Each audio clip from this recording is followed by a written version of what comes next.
Hello students, welcome to my channel. This is Roshan Sharma. 10th class, second language, lesson number 3rd in non-detail. अरिगे Ramaswamy, अरिगे Ramaswamy. अब इस lesson को हम देखेंगे क्या कह रहा है इसके अंदर. नॉन डिटेल का लेसन है. देखिए यहाँ पर इस लेसन के अंदर సమాజంలో అట్టడుగున పడి ఉన్న పీడిత తాడిత నిమ్న జాతులను ప్రజల సముద్ధరణకై కంకణం కట్టుకొని వారిలో చైతన్యం కలిగించడానికి అహోరాత్రులు కృషి చేసిన दीन जनोद्धारकुడు. क्या बोल रहा हूँ? समाजम में, यहाँ पर सोसाइटी में. तो यहाँ पर क्या करा उन्हें? अट्टडुगु पड़ी उन्ना पीड़िता. तो यहाँ पर सोशल रिफॉर्म्स के लिए क्या करा इन्हें डिसाइड करा. जो पीपल लोअर रेंजेस में, जो पीपल लोअर रेंजेस में और इकोनॉमिकली कमजोर है और जो लोगों को आज़ादी नहीं मिल रही और जो लोग निचली जात के हैं उन लोगों में इकट्ठा करने के लिए, एक जगह करने के लिए कई रातों में नहीं सोए जैसा कोशिश करस वाला दीन जनोद्धारकुడు. इन्हें कोने अरिगे रामस्वामी. गोप्पा संघ संस्कर्ता. इन्हें क्या था? एकदम बहुत अच्छा संघ संस्कर्ता था. संघ संस्कर्ता माने दुनिया को, हमारी जो संघ है गोप्पा संघ संस्कर्ता. देशभक्तुడు माने पेट्रियाटिक, దేశభక్త్ అరిగే రామస్వామి.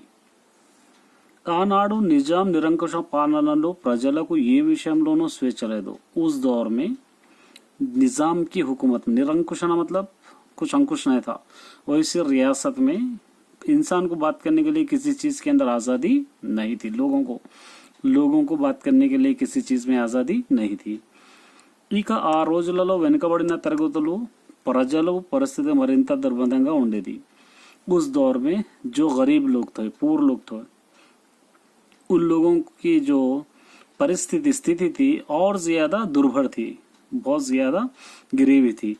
హిందూ సమాజంలో అంటరాని వారు అణిగి ఉన్న వీరి మీద పలుకబడి వాళ్ళ వర్గాలు ప్రభుత్వ ఉద్యోగాలు దౌర్జన్యాలు దోస్తులు చేయడమే కాక అనేక గ్రామాలలో వారికి వెట్టి చాకరీ చేయించుకోవడం కూడా జరిగి ఉండేది. क्या बोल रहा है यहाँ पर? हिंदू समाज है, हिंदू सोसाइटी में अंटरानी वारू छूछात, जो अनटचेबिलिटी है, अणिगी उन्ना बहुत ज्यादा डूबी हुई थी. वीर मीदा पलकबड़ी, जो लोग निचली जात के हैं उनके ऊपर जो ज्यादा ऊंची जात के लोग, जिसमें कौन कौन थे? गवर्नमेंट के जो जॉब्स करने वाले थे वो लोग भी ये लोगों पे दौर्जन्य करते थे, जुल्म ढाते थे.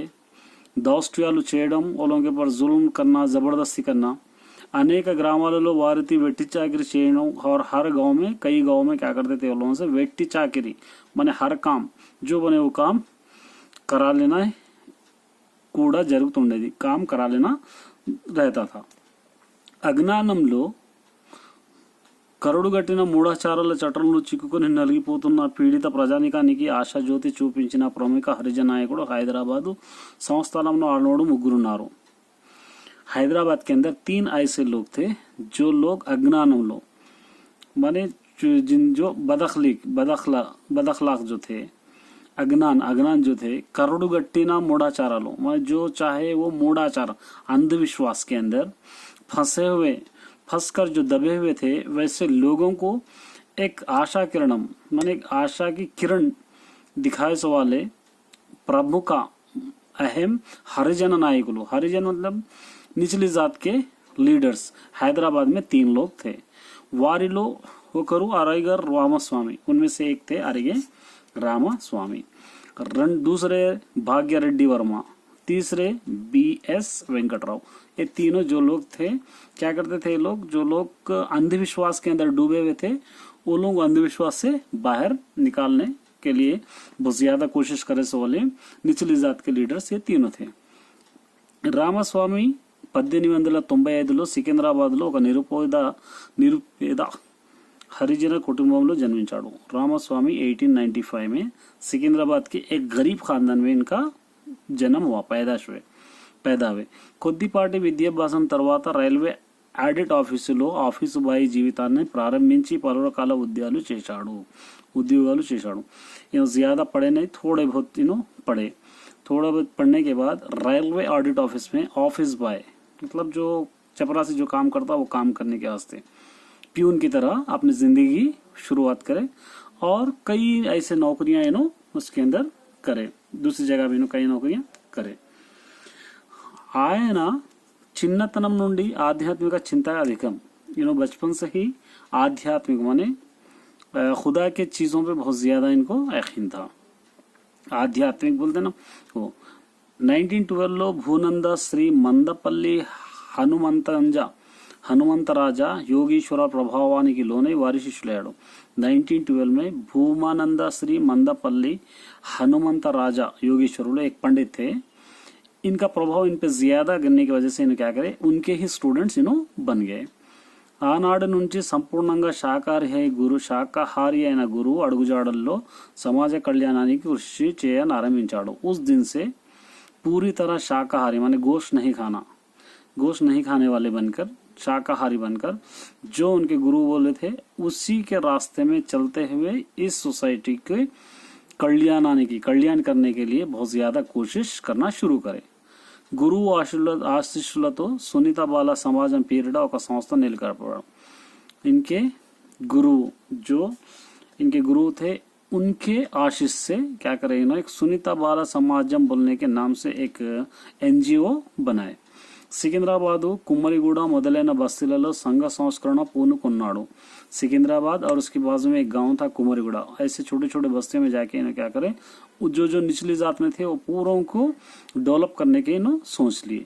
ये समाज मुख्य उद्देश्याలలో इन जो करते थे उसके अंदर से मेन एम्स क्या थे, ప్రజలలో బాగా వ్యాపించి ఉన్న త్రాగుడు దురభ్యాసాన్ని మాన్పించడం। इनका पहला एम था लोगों में ज्यादा फैला हुआ जो पीने का बीमारी है, जो ज्यादातर लोग ड्रिंक करते थे और ड्रिंक को छुड़ा देना। निरक्षरास्यता निर्मूलन को कृषि చేయడం, उसी तरह लोगों को पढ़े लिखे बनाना। హరిజనులు ఉన్నత ఉపతెగల మాల మాదిగ మాలదాసిరి మొదలైన తొలగించి వారిని సమైక్యత పెంచడం। जो हरिजन निचली जात के थे उन लोगों को माला मादिगा बोल के टैक्स लगे हुए थे, ये टैक्स को पूरी तरह हटाकर उन लोगों को एक अच्छी जिंदगी देना। मूढ़ाचारालु मतलब उन लोगों के पास जो अंधविश्वास थे वो निकाल देना। मूढ़ विश्वासालु उसी तरह अंधविश्वास पे यकीन करना। एक हुआ तकवाला भावाలను ऊंच नीच की जात पर, ये सब चीजों को खत्म करना बोलकर इन्होंने ज्यादा कोशिश करने लगे। సాంఘిక న్యాయాన్ని సాధించడం, सोशल जस्टिस दिलाना, जंतु बलि निषेधिंचడం మొదలైనవి। और उसी तरह जंतु बलि जो जानवर को बलि चढ़ाते हैं उसको भी खत्म करना बोल के इनका एक अहम एम था। రామస్వామి హరిజనులలోను ఇతర వెనుకబడిన తరగతుల్లోను ఈ ఉద్దేశాలను బాగా ప్రచారం చేసి, రామస్వామి हरिजन्स में और दूसरे जो निचले तबके के लोग थे उनके अंदर ज्यादा इसको फैलाकर बहुत ज्यादा प्रचार करने लगे। కొద్ది రోజుల్లోనే सिकंदराबाद अन्य वर्गाల వాళ్ళు మన్నలు పొందారు। थोड़े दिनों में इन्होंने सिकंदराबाद के हर मजहब के लोगों में बहुत ज्यादा इन्हों तारीफ के लायक बन गए। ప్రతి బస్తీలోనూ సభలోనూ సమావేశాలు ఏర్పాటు చేసి, हर बस्ती में और సభలు माने प्रोग्राम्स और मीटिंग्स అరేంజ్ करके ప్రజలను మద్యపానం వల్ల కలిగే దుష్ఫలితాలను గురించి ఉపన్యాసాలు ఇస్తుండేవారు। लोग ज्यादा ड्रिंक करने से उसके जो प्रभाव है, उससे जो रिजल्ट निकलते हैं वो कितने खतरनाक होते हैं, कितने बुरे रिजल्ट होते हैं, इसके ऊपर इन्होंने तकरीरें करते थे। पारिशुद्ध्यमु साफ सुथरा रहना, देहारोग्यमु हमारी तंदुरुस्ती बरकरार रख लेना संबंधिंచిన విషయాల మీద కూడా ఉపన్యాసాలు ఇస్తుండేవారు। इन चीजों पर भी इन्होंने क्या करते थे, तकरीरें किया करते थे। నగరంలో హరిజనులు తదితర వెనుకబడిన తరగతి ప్రజలకు అభ్యున్నతి కోసం కృషి చేసి సంఘిక సంస్థలను జాతీయోన్నత సభ, ఆది హిందూ మహాసభ, ఆది హిందూ సోషల్ సర్వీస్ మొదలైన వాటి కార్యకలాపాలతో కూడా రామస్వామి ప్రగంగా పాల్గొనేవారు। क्या करते, दूसरे जो निचले जात के लोग थे उनको डेवलप करने के लिए कोशिश करते हुए, उसी तरह सांघिक संस्थలను सोशल एनजीओस, सोशल ग्रुप, जातीयोन्नत सभలు मैंने हमारे नेशनल लेवल के programmes, Hindu Mahasabha, Hindu social service, ऐसे कई प्रोग्राम्स इन्होंने रामस्वामी करके उसके अंदर अहम तौर पर इन्होंने हिस्सा लिया करते थे ऐसे प्रोग्राम्स में।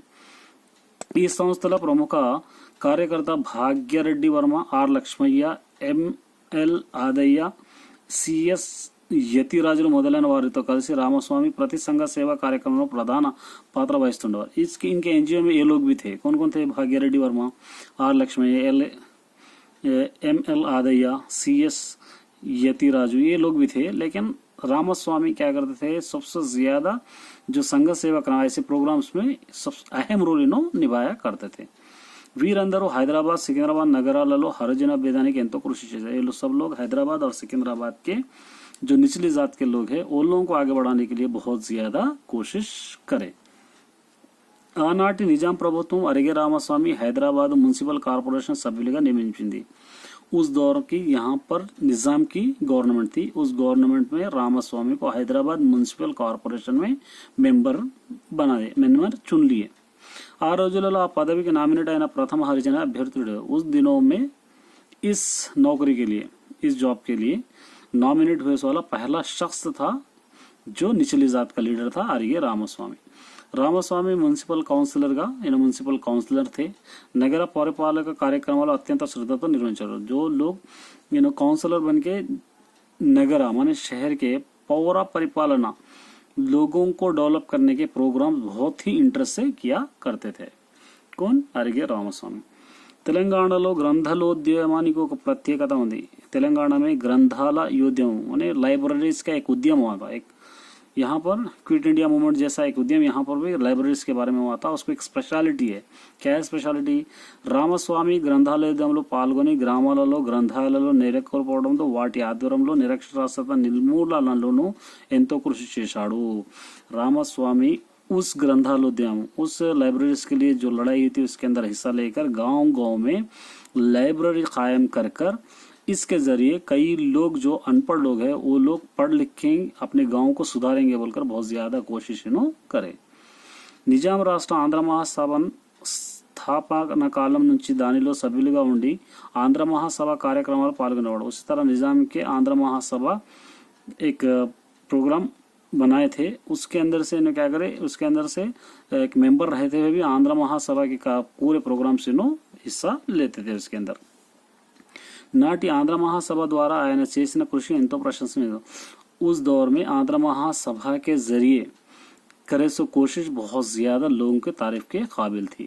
ఆనాటి హైదరాబాద్ రాష్ట్రంలో ఆంధ్ర మహాసభ నాయకులైన శ్రీయుతుల బూర్గుల, మాడపాటి, సురవరం, కొండమందుల, డాక్టర్ చెన్నారెడ్డి వంటి వారు సహచర్యంతో ఉండి జాతీయోద్యమంలో ప్రధాన పాత్ర పోషించాడు। उन दौर में हैदराबाद स्टेट के लिए आंध्र महासभा के नायक कौन कौन थे? लीडर्स कौन थे? आंध्र महासभा के लीडर्स कौन कौन थे? इनके अलावा बूरगुला, श्रीयुतला बूरगुला, माड़ापाटी, सुरवरम, कोंडा मंदुला, डॉक्टर चन्ना, ऐसे कई लोग उनके साथ थे। ये लोग भी क्या करें, नेशनल मूवमेंट में हिस्सा लिए वाले थे। इनका भी अहम रोल इसके अंदर था। ఆంధ్ర మహాసభలో చీకలికలు వచ్చినప్పుడు ఆయన జాతీయ కాంగ్రెస్ ఆంధ్ర మహాసభలో కొనసాగాడు। ఆంధ్ర మహాసభ कुछ वजूहात की वजह से टुकड़े हो गई, अलग अलग हुई। तभी भी इन्होंने क्या करे, जातीय नेशनल कांग्रेस के अंदर आंध्र महासभा ने नेशनल कांग्रेस के अंदर आंध्र महासभा में ही आगे बढ़े। कौन? అరిగే రామస్వామి। రామస్వామి నిజాం రాష్ట్ర ఆంధ్ర మహాసభలో కార్యవర్గ సభ్యుడు। రామస్వామి निजाम स्टेट के आंध्र महासभा के कार्य के एक मेंबर थे। ऑल इंडिया कांग्रेस कमेटी सभ्युడు। उसके बाद ऑल इंडिया कांग्रेस के एक मेंबर थे। నిజాం రాష్ట్ర ఆంధ్ర రాష్ట్ర కాంగ్రెస్ కమిటీ కార్యవర్గంలో చాలా కాలం సభ్యుడిగా ఉన్నాడు। उसी तरह निजाम स्टेट के आंध्र प्रदेश की कांग्रेस के कमेटी के मेंबर कई दिनों तक थे, एक मेंबर की तरह थे। 1950 से 1952 లో ఆంధ్ర రాష్ట్ర కాంగ్రెస్ కమిటీ సంయుక్త కార్యదర్శిగా పనిచేశాడు। 1950 से 1952 के अंदर आंध्र प्रदेश के स्टेट के कांग्रेस संयुक्त कार्यदर्शी माने हेल्पिंग प्रेसिडेंट के जैसा काम करें। सिकंदराबाद म्युनिसिपल कॉर्पोरेशन सभ्युడు। उसके बाद सिकंदराबाद म्युनिसिपल कॉर्पोरेशन के मेंबर, हैदराबाद जिला बोर्ड सभ्युడుగా, हैदराबाद डिस्ट्रिक्ट के बोर्ड मेंबर के जैसा ఎంతో సేవ చేశాడు कि बहुत ज्यादा సేవ करे। పోలీసు చర్య తర్వాత కేంద్ర ప్రభుత్వం భారత పార్లమెంటుకు హైదరాబాద్ సంస్థానం నుంచి నామినేట్ చేసిన పార్లమెంట్ సభ్యులలో రామస్వామి ఒకడు। पुलिस एक्शन के बाद जब हैदराबाद क्या हो गया, इंडिया में मिल गया, तो सेंट्रल गवर्नमेंट इंडियन पार्लियामेंट के लिए हैदराबाद स्टेट से या हैदराबाद सिटी से पहली बार अरिगे रामास्वामी को नॉमिनेट करिए, मतलब एमपी के लिए समझिए, पहले शख्स थे अरिगे రామస్వామి. 1952లో జరిగిన సాధారణ ఎన్నికల్లో వికారాబాద్ ద్విసభ్య నియోజకవర్గం నుంచి ఎన్నికై డాక్టర్ చెన్నారెడ్డి గారితో పాటు हैदराबाद राष्ट्र शासक ఎన్నికయ్యాడు. 1952 में जनरल इलेक्शंस हुए थे, वहां पर विकाराबाद से द्विसभ्य माने दोनों जगह से एमएलए की सीट पे ठहर कर इन्हें जीत गए थे. जीतने की वजह से डॉक्टर चन्नारेड्डी जब यहाँ के चीफ मिनिस्टर थे, उनके साथ हैदराबाद राष्ट्र शासन सभा हैदराबाद के एमएलए असेंबली के लिए चुने गए. असेंबली के लिए यहाँ पर డాక్టర్ బూరుగుల రామకృష్ణరావు మంత్రివర్గంలో 1954 से 1956 వరకు ఉప ముఖ్యమంత్రి చేశాడు. డాక్టర్ బూరుగుల రామకృష్ణరావు जब यहाँ के चीफ मिनिस्टर थे तो 1954 से 1956 तक इन्हों उप मुख्यमंत्री माने क्या थे, इन्हों उप मुख्यमंत्री थे, इन्हों तो वाइस चीफ मिनिस्टर थे. ఆంధ్రప్రదేశ్ అవతరణ తర్వాత కూడా శాసనసభకు ఎన్నికై ఆంధ్రప్రదేశ్ बनने के बाद भी इन्हों क्या करे शासन सभा असेंबली के लिए चुने गए. కొంతకాలం బ్రహ్మానంద రెడ్డి మంత్రివర్గంలోనూ ఉప మంత్రిగా ఉండి చేశాడు. थोड़े दिन क्या करे ब्रह्मानंद रेड्डी के मिनिस्टर थे, उनकी मिनिस्टर में भी थोड़े दिन उप मुख्यमंत्री मतलब वाइस चीफ मिनिस्टर के जैसा काम करे. तिरुमला तिरुपति देवस्थानम बोर्ड सभ्युడిగా टीटीडी बोलते ना हम, तिरुमला तिरुपति देवस्थानम तिरुपति वो बोर्ड के सभ्युడు मेंबर भी थे. नियुक्तुडे కొంతకాలం పనిచేశాడు, मेंबर चुने जाकर थोड़े दिन तक वहां पर भी काम करे. प्रसिद्ध गांधीवादी, इन्हों गांधी के रास्ते पे चलने वाले थे. निराडंबरुడు, किसी से डरने वाले नहीं थे और सिंपल लाइफ बिताने वाले थे. निस्वार्थ सेवा परायणुడు, किसी पे डिपेंड नहीं रहता या किसी से कुछ हासिल करना नहीं बल्कि लोगों की सेवा करने वाले थे. తాను విశ్వసించిన సిద్ధాంతాలను మన जो इन्हों यकीन करते थे वही चीज़ों पे इन्हों चलते थे. विश्वास मन भरोसा, जिन पर भरोसा करते थे उनके सिद्धांत जो थे उस पर चलते थे. विश्वासाలను చిత్తచిత్తుతో ఆచరించి స్థిర చిత్తుడు, जो इन्हें सोचते थे उसको पूरा करके इन्हों सांस लेते थे. ताड़ित पीड़ित जननायकुడు, जो निचले ऊंचे जात के थे उनके वास्ते लड़े वाला एक अच्छा लीडर था अरिगे రామస్వామి. आदर्श విషయంలో ఆయన ఎన్నడూ రాజీ పడలేదు, मतलब उन्होंने जो काम करते थे उसके अंदर वो कभी इन्हों राजी नहीं होते थे, मतलब जो सोचते थे वो करके बताते थे. 1973 जनवरी 26 తేదీన रामस्वामी मरणించాడు. 1973 जनवरी 26 को रामस्वामी का देहांत भी हो गया. తెలంగాణలో ప్రాంతపు పూరి జనోద్యమంలోను శ్రామిక జననివాళి విమోచనోద్యమ చరిత్ర రామస్వామి గల స్థానం మహోన్నతమైనది. तेलंगाना के जो निचली जात के लिए लड़े थे उन लोगों के लिए कोशिश करे सो वालों की हिस्ट्री में सबसे पहला नाम किसका रहेगा, अरिगे रामास्वामी का ही नाम लिया जाएगा. अब अरिगे रामास्वामी के पैराग्राफ है, देखिए यहाँ पर हम अभी लेसन पढ़ चुके हैं. ये पैराग्राफ को पढ़ना है, पढ़ के इसके क्वेश्चंस करना है. लेसन को अभी पढ़े इसलिए मैं रिटर्न नहीं जा रहा, इसके क्वेश्चंस के आंसर्स यहाँ पर हम लिखेंगे. देखिए यहाँ पे హైదరాబాద్ సంస్థానంలో హరిజనోద్యకులు हैदराबाद में के संस्थान में 3 हरिजनोद्यकुलों के तीनों का नाम पढ़े थे हम. कौन कौन थे तीनों? पहले तो अरिगे रामास्वामी, अरिगे पहले कौन थे? अरिगे रामास्वामी एक थे, और दूसरे कौन थे? भाग्य रेड्डी वर्मा, हम पढ़े भाग्य रेड्डी वर्मा. और तीसरे थे बीएस वेंकटराव. ये आपको पैराग्राफ में मिल जाते. ये हम 3 आंसर्स इसके अंदर पढ़े थे. अरिगे रामास्वामी ఎప్పుడు ఎక్కడ జన్మించాడు, कब और कहां पर पैदा हुए इन्हों? अरिगे रामास्वामी इन्हों पैदा हुए 1895 में, 1895 में. और అరిగే రామస్వామి ఈ కుటుంబం అరిగే రామస్వామి ఎప్పుడు 1895 में ఎక్కడ జన్మించాడు, कहां पर पैदा हुए? सिकंदराबाद में, सिकंदराबाद में हम पैदा हुए, अभी लिखे. रामास्वामी एक कुटुंब इन कैसे खानदान में पैदा हुए? बिल्कुल गरीब बीदा निरुपेद कुटुंबंलो, बिल्कुल गरीब खानदान में इन्हों पैदा हुए.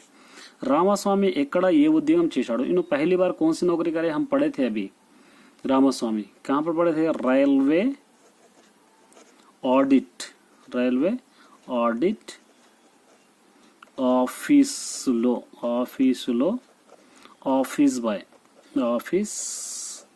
बॉयगा ऑफिस बाय गा, ये नौकरी पहले नो करे थे, प्यून की नौकरी। रामास्वामी एवरी प्रभाव तो लोन यार, इनके एक टीचर्स थे, एक पंडित मिले थे इनको, किसका प्रभाव ज्यादा था इनका, तो यहाँ पर हम थे रामा स्वामी भूमा नंदा श्री मंदपल्ली, याद रखने की जरूरत नहीं है आपको, ऑलरेडी ऊपर पैसेज में मिल जाती है। हनुमंता राजू, इनका ज्यादा, इन पे ज्यादा इनका प्रभाव था। उसी तरह यहाँ पर देखिए सेकंड पैराग्राफ भी है, यहाँ पे दोबारा यहाँ पर दे दिया, सेकंड पैराग्राफ के भी हमको आंसर्स लिखना है। क्या बोल रहा है यहाँ पर सेकंड पैराग्राफ में, देखिए इसके अंदर రామస్వామి బస్తీల్లో దేని గురించి ఉపన్యాసాలు ఇచ్చేవాడు। रामस्वामी किसके बारे में ज्यादा तकरीरें करते थे, सबसे पहले नो मद्यपान निषेधनम, मद्यपान निषेधम, ड्रिंकिंग खत्म कर देना सबसे पहले, और उसके बाद क्या करते थे, इसके बारे में ज्यादा देते थे, मद्यपान निषेधनम దీని ద్వారా కలిగే दुष्फलितालु, ड्रिंक करना, ड्रिंक से क्या क्या नुकसान होता तो इसके बारे में ज्यादा तकरीरें किया करते थे। उसी के सेकंड आंसर है, देखिए రామస్వామి ఏ సాంఘిక సంస్థల కార్యకలాపాలలో పాల్గొనేవాడు। रामस्वामी किस तरीके के प्रोग्राम्स में हिस्सा लिया करते थे, तो यहाँ पर हम लिखेंगे सबसे पहले जातीयोद्यमा माने निचली जात के वास्ते खत्म करने वालों को, और उसके बाद आदि हिंदू सभा, इसके अंदर ज्यादा इनो बातें करते थे। సాంఘిక సంస్థల కార్యకర్తలతో పాటు రామస్వామి ఎవరి అభ్యుదయాన్ని కృషి చేశారు, सिर्फ इनो सोशल सर्विस के बारे अलावा और किन किन चीजों के वास्ते इनो ज्यादा कोशिश करे यहाँ पर, तो यहाँ पर हम क्या लिखेंगे, जातीयोद्यम, ये हम लिख लिए यहाँ पर लिखेंगे सोशल सर्विसेस लिख,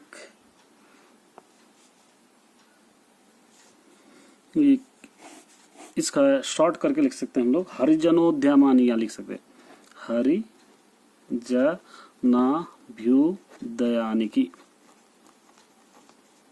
क्या कह रहा है, सांघिक संस्थान मतलब सोशल सर्विस के अलावा किन चीजों को खत्म करने के लिए उन्हें ज्यादा कोशिश करते थे, हरिजनोद्ययानिकी मतलब ज्यादा बढ़ावा देने की, अभ्युदयानी की मतलब डेवलपमेंट के लिए कोशिश करते थे। तो यहाँ पर हरिजन अभ्युदयानी की, जो निचली जात के लिए हरिजन से वो लोगों के डेवलपमेंट के लिए ज्यादा कोशिश करते थे। ये पेरा को शीर्षिका पेट्टंदी, एक इसका नाम लिखो बोल रहा हूँ, हम दे सकते, क्या दे सकते हैं, रामस्वामी सामाजिक सेवा, रामस्वामी का सेवा बोलकर हम इसको नाम दे सकते हैं। अब देखिए यहाँ पर एक पैराग्राफ है, ये पैराग्राफ पढ़ के हमको 5 क्वेश्चंस इसके अंदर बनाना है।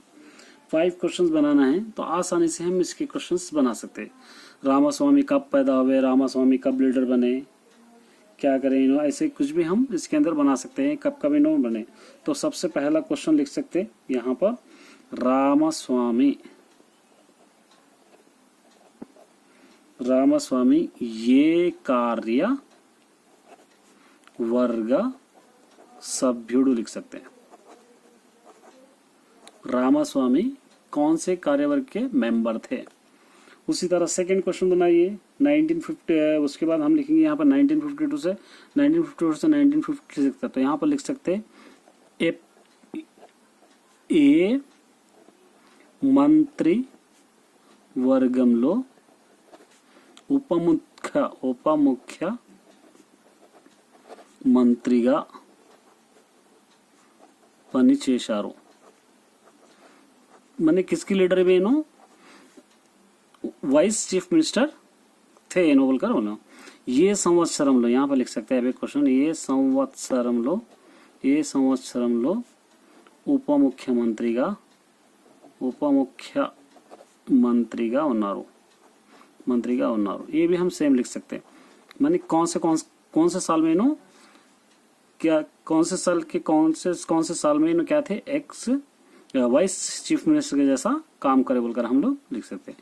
उसके बाद ये पार्लियामेंट यहाँ पर लिख सकते हैं, ए पार्लियामेंट को नामिनेट अయ్యాడు। कौन से पार्लियामेंट में इन्हों क्या है, कौन से पार्लियामेंट के लिए नॉमिनेट हुए, हम पढ़े थे हैदराबाद के लिए बोलकर, करेक्ट है ना। उसके बाद अब यहाँ पर हम लिख सकते हैं, नेक्स्ट लास्ट आंसर हम लिखेंगे रामस्वामी ఉపముఖ్యమంత్రి ఉన్నప్పుడు ఎవరు मुख्यमंत्री, ये लिख सकते हैं। रामास्वामी वाइस चीफ मिनिस्टर है, सो चीफ मिनिस्टर कौन थे बोलकर हम लिख सकते हैं। ये हो गया रामास्वामी का। अगर एक्सप्लेनेशन अच्छा लगा हो तो वीडियो को जरूर सब्सक्राइब कीजिए और साथ ही बेल आइकन को दबाना न भूलिए ताकि नए आने वाले वीडियोस आप तक जल्दी पहुंचे।